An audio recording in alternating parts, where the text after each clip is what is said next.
اور جب موسیٰ نے اپنی قوم کے لوگوں سے کہا کہ اللہ تم کو حکم دیتا ہے کہ ایک گائے کو ذبح کر دو، اللہ تعالیٰ نے کہہ دیا، موسیٰ علیہ السلام اپنی قوم کو بول دیا، حکم دے دیا. وہ بولے کیا تم ہم سے مذاق کرتے ہو؟ آگے سے کیا جواب دیا انہوں نے کہ اے موسیٰ تم ہم سے مذاق کر رہے ہو. اور بولنا کیا چاہیے تھا ان کو؟ حقیقت میں بولنا کیا چاہیے تھا؟ اوکے، بات ختم. صحابہ کرام کو رسول اللہ نے کہا یہ کام کر دو، صحابہ کرام نے کہا اوکے. بدر میں نکالا ہو، سب نے کہا اوکے، مگر کسی نے ہیلے بہانے نہیں کیے.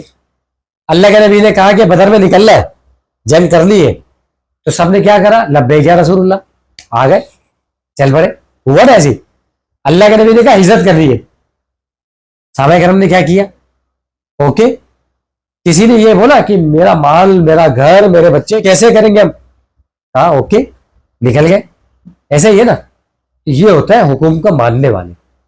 اللہ کے نبی نے ایک حکم دیا، ہم نے سن لیا اور قبول کر لیا، اور اللہ کے حکم کے آگے سر اطاعت خم کر لیا. یہ ہونا چاہیے طرز.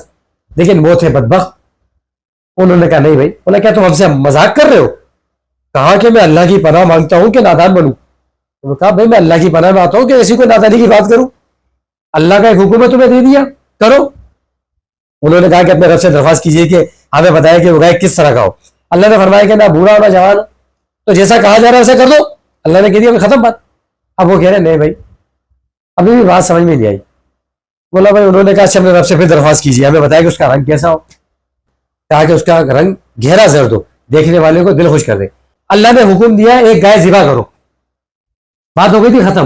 اگر وہ ذبح کر دیتے تو کوئی معاملہ ہوتا ہی نہیں. لیکن انہوں نے ہیلے بہانے کیے تو اللہ تعالیٰ نے ان کو بتایا کہ اچھا تم ہیلے بہانے کر رہے ہو تو اب آ جاؤ. اصل مقصد قربانی کا کیا ہے؟ کہ اللہ کی راہ میں قربانی کرنا، کیونکہ حکم ماننا ہے. That's it. اس میں سوال جواب نہیں کرنا کہ ایسے ویسے ایک غریب کی شادی کرا دو نا، بیوہ کی شادی کرا دو، یہ کر دو وہ کر دو. آتے ہیں نا میسیجز ایسے انہی دنوں میں. اب قربانی کے دنوں میں تمہیں چیز یاد آ رہی ہے، ہم نے اس پہ پہلے بھی ڈیٹیل میں بات کری ہے. تو وہ ایسے کچھ بدبخت ہیں ہمارے یہاں پر بھی کہ وہ اللہ کے حکم پر بھی سوال کرتے ہیں کہ یہ کیا تم گائے ذبح کر رہے ہو، بکرا ذبح کر رہے ہو، کسی بیوہ کو دے دو، کسی یتیم کی شادی کرا دو، کسی کا یہ کر دو ان پیسوں سے.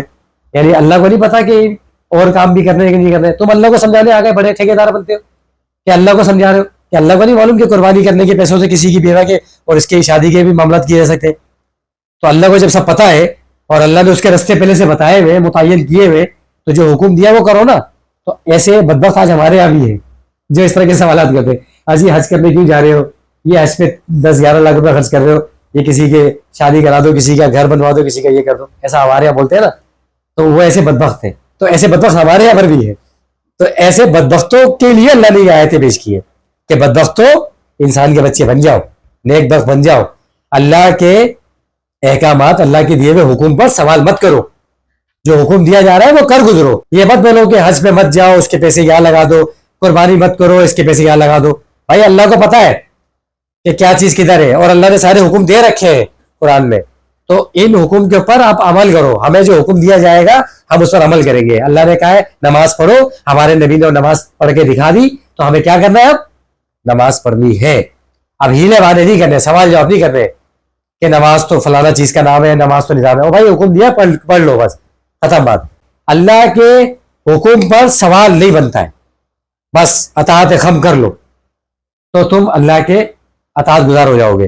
تو یہاں پر انہوں نے یہی سارے سوالات کیے، اللہ نے ساری چیزیں بتائی. پھر اللہ بتا رہے غرض بڑی مشکل سے انہوں نے گائے کو ذبح کیا، اور وہ ایسا کرنے والے تھے نہیں. ایک چیز تو یہ کہ انسانی طبیعت، انسانی ایک فطرت بھی یہاں پر اللہ تعالیٰ نے جو ہے نا وہ بتائی کہ جو لوگ دل سے گناہ گار ہوتے ہیں، دل سے بدکار ہوتے ہیں، وہ لوگ، وہ شخص کیا کرے گا؟ ہیلے بہانے کرے گا. اور جو اللہ کے حکم کے تابع آ جانے والا انسان ہے، دل کا ایماندار ہے، وہ فوراً سے سر اطاعت خم کرے گا. ایک چیز تو یہی. دوسری چیز یہ کہ وہ جب اس کے پاس علم آ جائے، اس کے پاس مال آ جائے، یا اس کے پاس عہدہ آ جائے، تو اس کے اندر یہ چانسز آ جاتے ہیں تکبر کے، بڑائی کے، شیخیاں مارنے کے. ہوتا ہے نا، بعض لوگ ہوتے ہیں بڑے شیخیاں مارتے رہتے ہیں، میں ایسا ہوں، میں نے ویسا کیا ہے، میں ہر بات میں اپنی شیخیاں مار رہا ہوگا. جو شخص شیخیاں بگاڑتا ہے اللہ اس کو اپنا دوست نہیں مانتا. یہ قرآن کی آیت ہے اور میں آپ کو دکھا رہا ہوں سورہ حدید کی آیت نمبر 23 میں. اللہ فرما رہے تاکہ جو نقصان تم سے ہو گیا ہو اس کا غم نہ کھایا کرو، اور جو تم کو اس نے دیا، جو بھی کچھ تم کو اس نے دیا، عہدہ، مال، رتبہ، جو بھی کچھ ہے، اس پر اترایا نہ کرو. اور اللہ کسی اترانے والے، شیخی خورے، شیخی بگاڑنے والے کو دوست نہیں رکھتا. سورہ حدید کی آیت نمبر 23 میں نے آپ کو دکھا دی. اللہ کہہ رہے میں دوست نہیں رکھتا. تو اب اگر کوئی شخص شیخیاں مارتا ہے، اپنی بڑائیاں کرتا ہے، اپنی واہ واہ کرتا ہے، اپنی تعریف چاہتا ہے، تو وہ بیچارہ، ایک تو وہ بیچارہ ہے، اس کو چاہیے کہ اپنی اصلاح کرے. تو ایسے شخص کو اللہ تعالیٰ پسند نہیں کرتا ہے. اللہ نے واضح طور پہ بتا دیا کہ میرا وہ دوست نہیں ہے. اب جو اللہ کا دوست نہیں، اللہ اس کا دوست نہیں، تو پھر اس کا ٹھکانہ کدھر ہے بھائی؟ اب آپ خود دیکھ لیں. تو کوشش کریں بھائی، اگر اللہ نے آپ کو مال دیا ہے یا کوئی عہدہ دیا ہے، کوئی رتبہ دیا ہے، کوئی آپ کو اللہ تعالیٰ نے کسی طرح کی کوئی بڑائی دی ہے، کوئی ایسی چیز دی ہے، تو اس سے انسانیت کو فائدہ پہنچانے والے کام کریں. شیخیاں نہ بگاڑے. اور یہ تکبر کرنا، بڑائی کرنا، یہ بھی تکبر کے زمرے میں آتا ہے.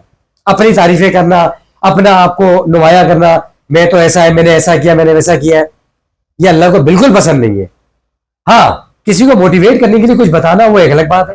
اب اگر آپ قرآن کریم پڑھ رہے ہیں تو آپ کا دل نرم ہونا چاہیے، آپ کے اندر عاجزی آنی چاہیے، اور آپ لوگوں کو اچھی بات کی دعوت دیں گے اور بری بات سے روکیں گے. لیکن پہلے خود پر اپلائی کرنا ہوگا.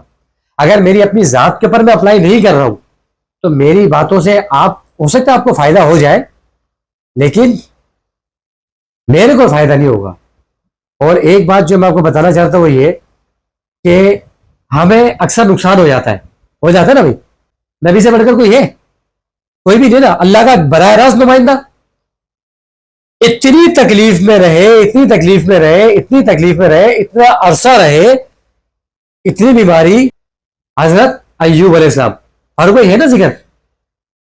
حضرت ایوب علیہ السلام کو کتنی تکلیف پہنچی نا، قرآن کریم میں ذکر موجود ہے نا. تو اب میرا سوال یہ ہے کہ وہ تو اللہ کے نبی، وہ کیوں اتنا عرصہ بیمار رہے، تکلیف میں رہے؟ وہ ہے نا، ان کو تکلیف پہنچی. رسول اللہ صلی اللہ علیہ وسلم سے بڑھ کر کوئی مثال ہوگی؟ آپ صلی اللہ علیہ وسلم کو احد کے اندر، غزوہ احد میں اتنے زخم آئے کہ تلوار کی جو ضرب وہ یہاں سے لگی تو باقاعدہ چہرے مبارک پہ بڑا زخم آیا، دندان مبارک شہید ہوئے، اور جو ضرب پہنی ہوتی ہے نا، اس کی کڑیاں جو ہے وہ آپ کے رخسار مبارک میں پیوست ہو گئی تھی کہ حضرت ابو عبیدہ بن جرح رضی اللہ عنہ نے اپنے دانتوں سے نکالنے کی کوشش کری تو ان کے بھی 2 دانت شہید ہو گئے تھے. تو اب میرا سوال، رسول اللہ صلی اللہ علیہ وسلم کو کیوں زخم پہنچ گیا بھائی؟ کیوں تکلیف پہنچی؟ سوال ہے نا بھائی. کیا اللہ کے برائے، اللہ کے محبوب ترین نبی یار، رحمت للعالمین، تو کیسے تکلیف پہنچ گئی؟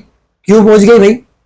اس کا مطلب یہ ہے کہ بھائی نقصان کا آنا اور فائدے کا آنا، یہ اللہ نے دیکھیں اسی آیت میں بتائی جو میں نے ابھی ابھی آپ کے سامنے پیش کری. آیت نمبر 23 میں اللہ کہہ رہا ہے تاکہ جو نقصان تم سے ہو گیا ہو اس کا غم نہ کھایا کرو. بائک چھن گئی یا چوری ہو گئی، ہو گیا، تو اب میں صدمے میں بیٹھا رہوں، یار میری تو بائک ہی چھن گئی یار، اب چڑچڑا ہو جاؤں، یہ ہو جاؤں، اور اس طرح سے. اور میں نے کہا جانے والی چیز چلے گئی، اب اس میں رونا دھونا کیا کرنا ہے. تو جو نقصان ہو گیا اس پہ غم نہ کھایا کرو، قرآن کی آیت ہے. اور جو تمہیں اللہ نے عطا کیا ہے اس پر اترایا نہیں کرو. تو ہمیں یہ طرز اپنانا ہوگا بھائی. اگر ہم سے کوئی نقصان ہو جاتا ہے تو اس کا مطلب ہرگز یہ نہیں کہ ہم کوئی گناہگار انسان ہے. اگر ہمیں کوئی تکلیف پہنچ جاتی ہے، کوئی نقصان ہوتا ہے، کوئی بیماری آ جاتی ہے، تو انبیاء کرام کو بھی آئیے، صحابہ کرام کو بھی آئیے، اولیاء کرام کو بھی آئیے، ٹھیک ہے نا. اور اللہ کے نیک لوگوں پر بھی آتی ہیں یہ چیزیں، بد لوگوں پر بھی آتی ہے. ہو جاتا ہے انسان سے، غلطی کر دی، اس لوگ لگانا بھول گیا ہوں گا میں، شاید اس وجہ سے نکل گئی، تو میری غلطی تھی، اس کا یہ ہوا. اگر لوگ لگایا ہوتا تو نہیں جاتی. تو جب ایسے ہم سوچیں گے پوزیٹو، تو کیا ہوگا؟ ایک پوزیٹو پیغام جائے گا. تو اللہ نے جو مال دیا ہے اس پر اترانا نہیں ہے بھائی. اور جو چلے گیا اس پر غم نہیں کرنا ہے. یہ طرز جب ہوگا تو انشاءاللہ تعالیٰ سکون میں ہوں گے, خوش ہوں گے, اللہ سے مانگیں گے, اللہ اور دے گا. یہ طرز ہوگا تو انشاءاللہ تعالیٰ اللہ ہمارے لیے آسانی کے سامان مہیا فرمائے گا.